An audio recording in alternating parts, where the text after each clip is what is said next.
Genesis 16. Si Hagar at si Ismael. Hindi magkaanak si Sarai na asawa ni Abram, ngunit mayroon siyang aliping babae na taga-Ehipto na ang pangalan ay Hagar. Sinabi niya, Abram, dahil pinagkaitan ako ni Yahweh ng anak, ang alipin ko ang sipingan mo, baka sakaling magkaanak siya para sa akin. Pumayag si Abram sa sinabi ni Sarai, at ipinaubaya nga ni Sarai sa kanyang asawa si Hagar upang maging asawang lingkod. 10 taon na si Abram na naninirahan sa Kanaan nang ito'y nangyari. Matapos sipingan ni Abram si Hagar, nagdalang tao nga ito, subalit nagmalaki si Hagar at hinamak nito si Sarai.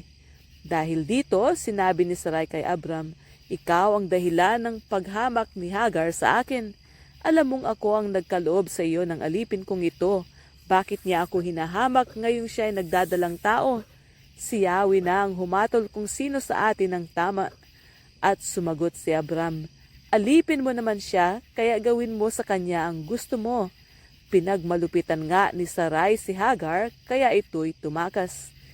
Sinalubong siya ng anghel ni Yahweh sa tabi ng isang bukal sa ilang na malapit sa daang patungo sa Shur.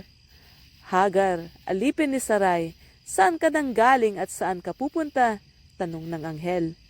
Tumakas po ako sa aking Panginoon, ang sagot ni Hagar. Sinabi ng anghel, magbalik ka at muling magpasakop sa kanya.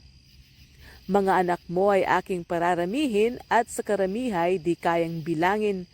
Di na magtatagal, ikay magsisilang. Ismael ang sa kanya iyong ipangalan sapagkat dininig ni Yahweh ang iyong karaingan. Ngunit ang anak mo'y magiging mailap, hayop na asno ang makakatulad, maraming kalaban, kaaway ng lahat at di makikisama sa mga kaanak.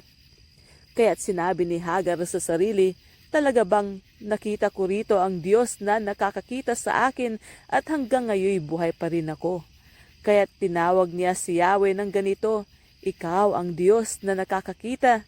Kaya't ang balon sa pagitan ng Kades at Bered ay tinawag nilang balon ng Diyos na buhay at nakakakita sa akin.